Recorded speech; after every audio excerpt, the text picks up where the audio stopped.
Hi everyone, welcome to Albadar academy. आज के इस पर्टिकुलर वीडियो लेक्चर से हम लोग क्लास 9 गणित का पहला चैप्टर संख्या पद्धति, जिसे इंग्लिश में नंबर सिस्टम के नाम से जाना जाता है, इस चैप्टर को पढ़ना शुरू करेंगे। लेकिन आज के इस खास वीडियो में हम लोग इस चैप्टर में प्रश्नावली 1.1 है, उस प्रश्नावली में जो भी प्रश्न है उस सारे प्रश्नों को हम लोग हल करेंगे। तो वीडियो में अंत तक बने रहना है। चलो वीडियो को शुरू करते हैं। तो सबसे पहले हम थोड़ा सा चर्चा कर लेते हैं कि संख्या पद्धति यानी कि संख्याओं के बारे में हम लोग पिछले कक्षाओं में भी सीख चुके हैं। तो उन्हीं में से कुछ जो बेसिक कंसेप्ट हैं, उन सारे बेसिक कंसेप्ट को पहले हम लोग देख लेते हैं। उसके बाद प्रश्नावली में जो भी प्रश्न है उन सारे प्रश्नों को हम लोग हल करेंगे। तो चलो पहला हेडिंग दो, प्राकृत संख्या।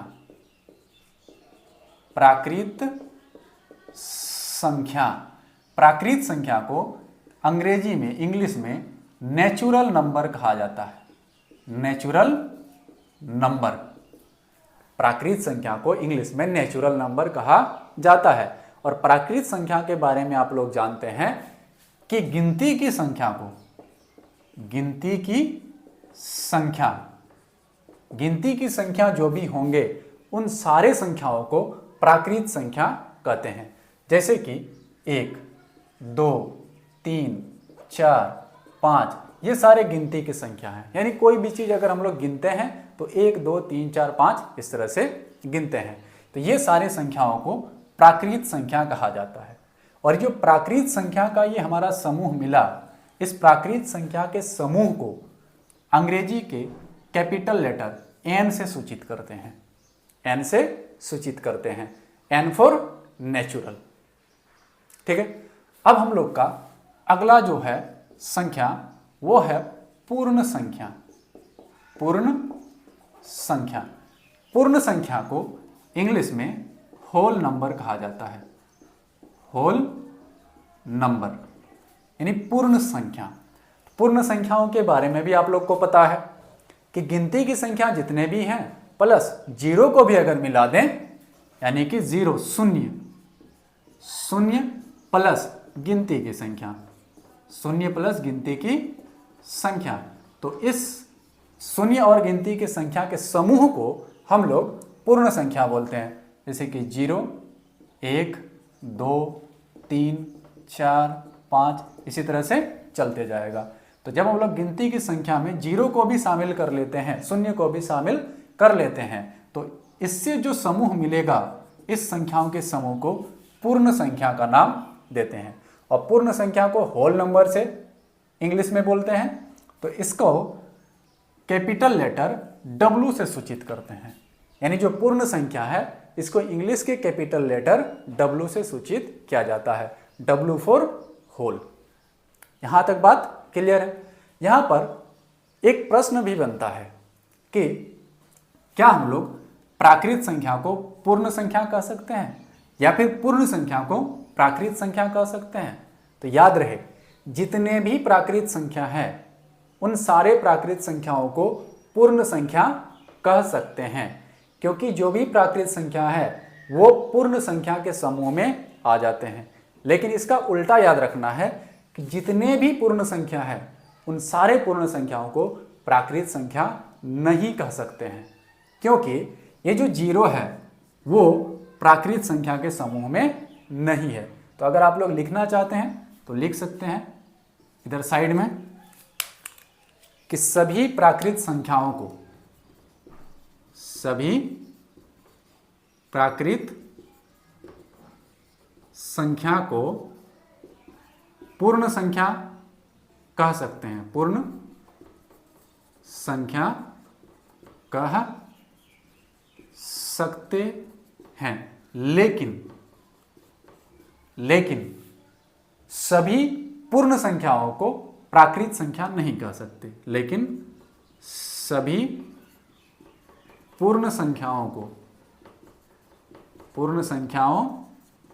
को प्राकृत संख्या नहीं कह सकते, नहीं कह सकते हैं। और रीजन आप लोग के सामने है, क्योंकि जीरो जो है वो प्राकृत संख्या के समूह में नहीं आता है। तो इतना हम लोग यहां से पता चल रहा है कि जीरो और धनात्मक वाला संख्या है, लेकिन हम जानते हैं कि ऋणात्मक संख्या भी होता है, जैसे कि -1 -2। तो उस सब के लिए यानी सब को मिलाने के बाद हम लोग एक और संख्याओं का समूह बनाते हैं जिसे पूर्णांक कहा जाता है। तो हेडिंग दो पूर्णांक, और पूर्णांक को इंग्लिश में इंटीजर्स कहा जाता है, इंटीजर्स। ठीक है, पूर्णांक को इंग्लिश में इंटीजर्स कहा जाता है। तो इसके लिए हम एक संख्या रेखा खींचते हैं। तो इसी संख्या रेखा से हम लोग समझते हैं कि ये पूर्णांक होता क्या है। संख्या रेखा में हम लोग जानते हैं बीच में जीरो होता है, इधर 1 2 3 4 इस तरह से बढ़ते जाएगा, और बाएं तरफ -1 -2 -3 -4 इधर भी बढ़ते रहेगा।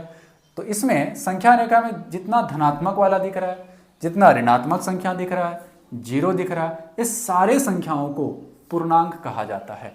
इन सारे संख्याओं को पूर्णांक कहा जाता है।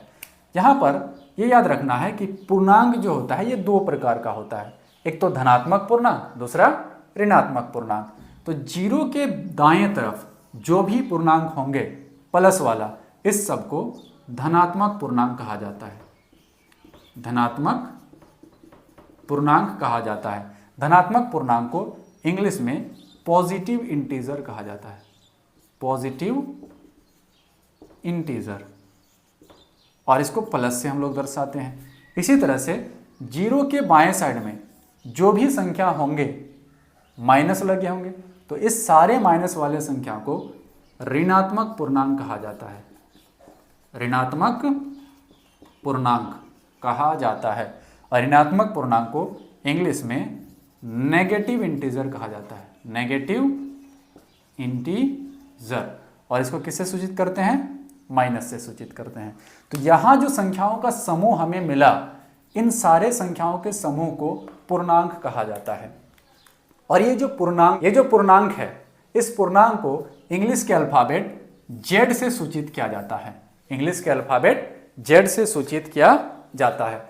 और ये जो जेड है ये जर्मन शब्द जहलिन से लिया गया है, और जहलिन का मतलब होता है गिनना, जहलिन का मतलब होता है गिनना। और ये जो जहलिन शब्द है ये जहल से आया है, और जहल का मतलब होता है संख्या, जहल का मतलब होता है संख्या। तो ये था हमारा पूर्णांक, धनात्मक पूर्णांक और ऋणात्मक पूर्णांक। अब हम लोग जब इस सारे संख्याओं को देखते हैं तो हमें पता चलता है कि और भी कुछ संख्याएं यहाँ पर छूट रही हैं, और भी कुछ संख्या यहाँ पर छूट रही हैं। जैसे कि हम लोग बटा वाला देखते हैं, 1/2, 3/2, 5/3, 7/2, ये सारे संख्याओं को भी हम लोग देखते हैं। तो इस सारे संख्याओं को क्या कहा जाता है? तो चलो नेक्स्ट हेडिंग दो, परिमेय संख्या।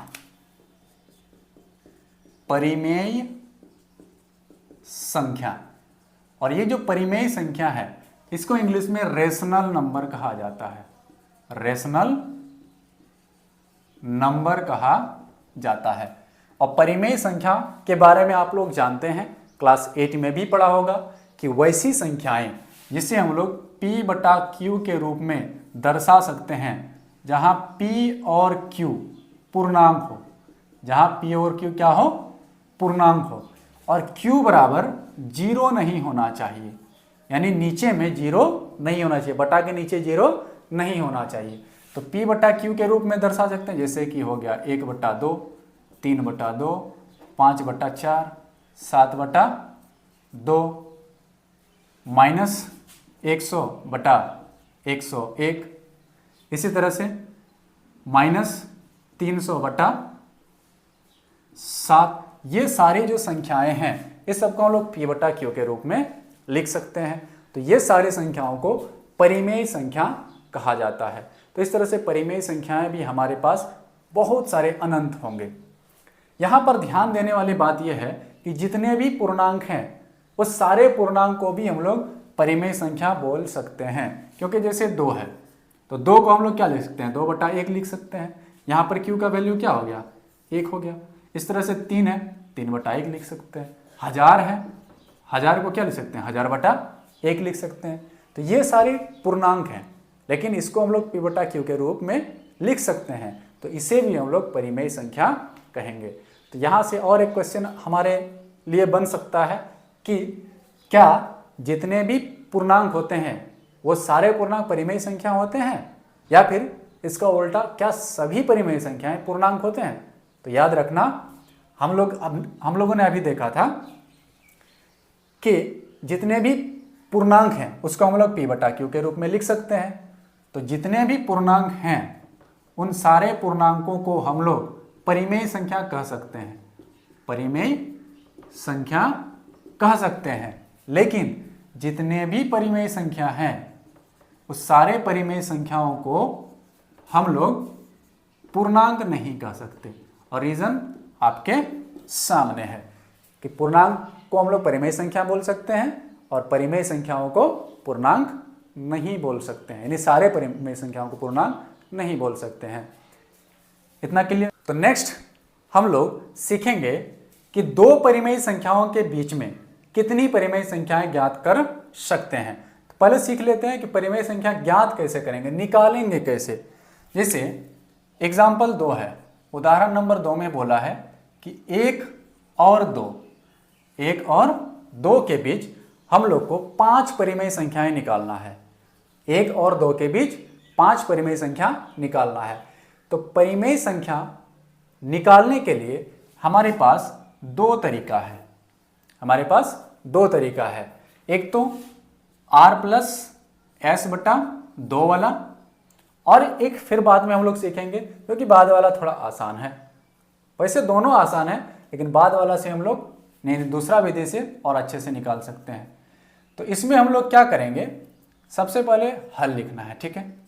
उसके बाद हम लोग करेंगे क्या, 1 और 2 के बीच परिमेय संख्या हम लोग को निकालने बोला है, तो ये वाला फॉर्मूला लगाएंगे, r+s/2। तो पहला वाला जो संख्या है इसको मान लेंगे r, दूसरा वाला संख्या को मान लेंगे s। तो यहां से पहला परिमेय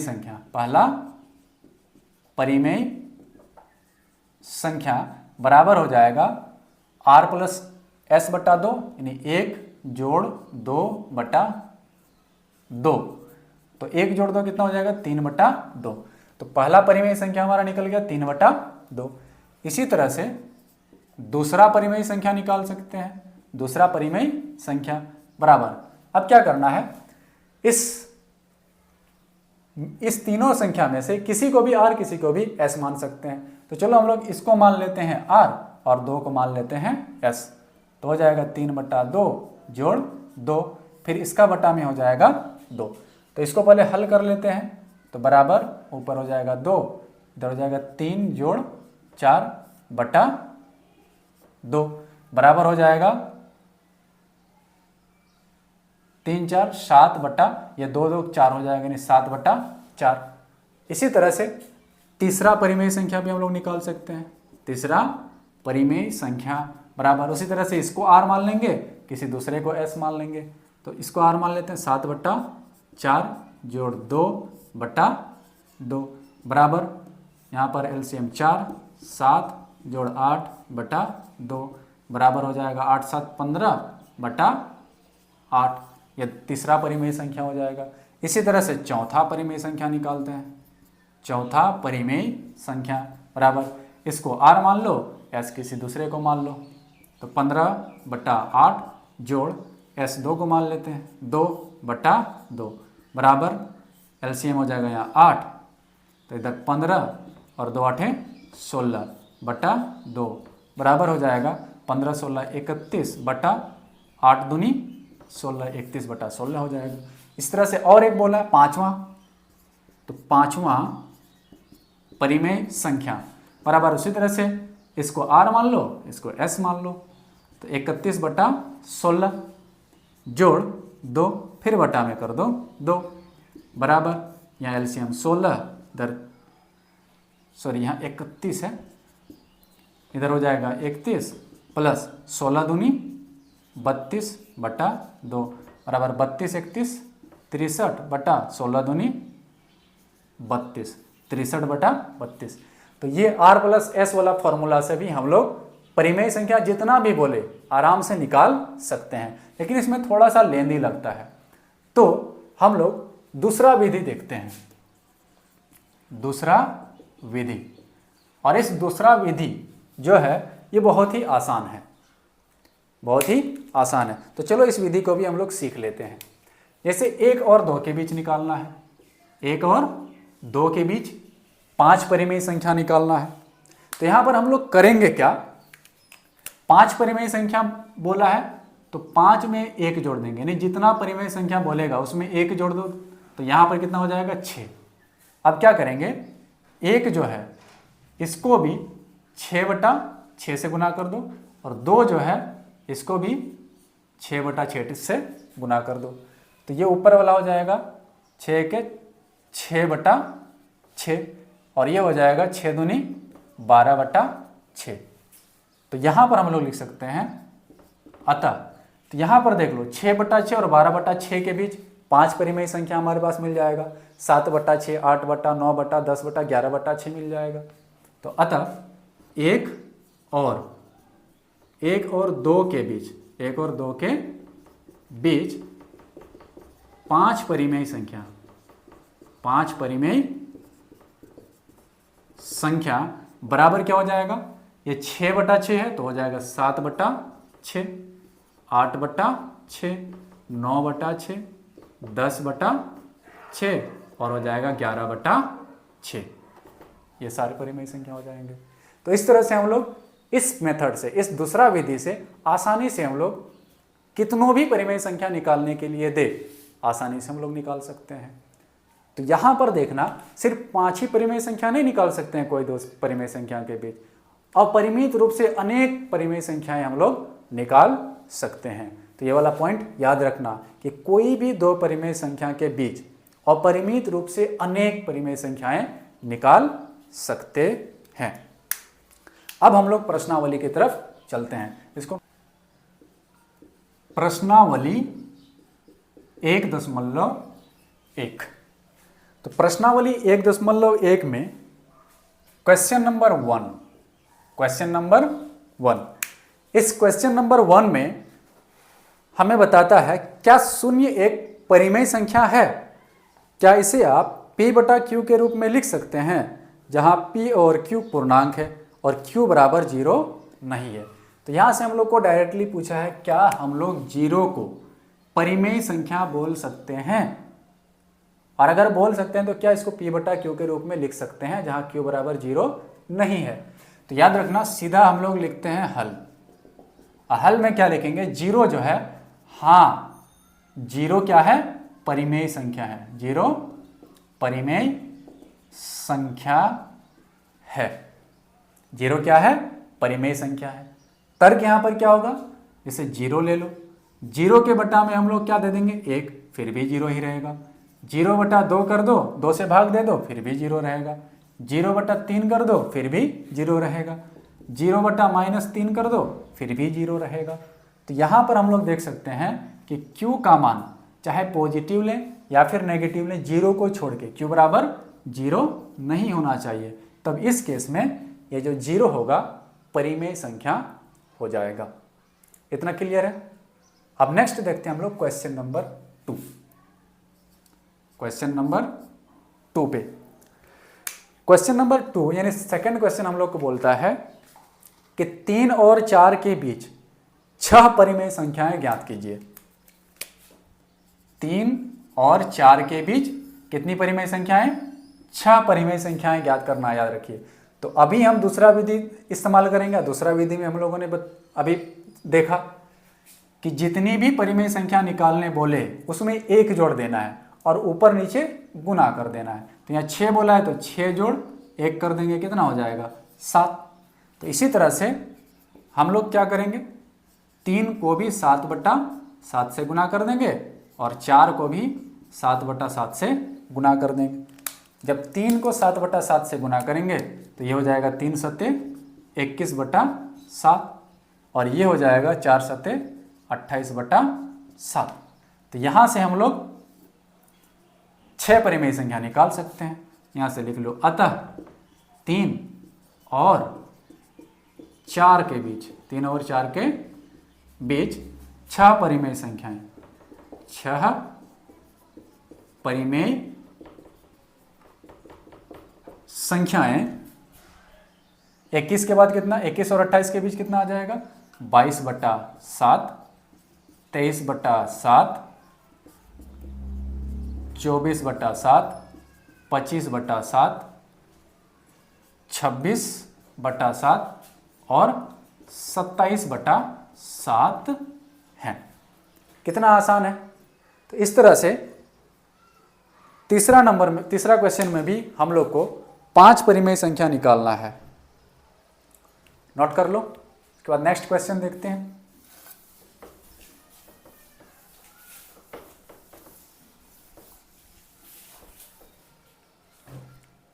क्वेश्चन नंबर 3।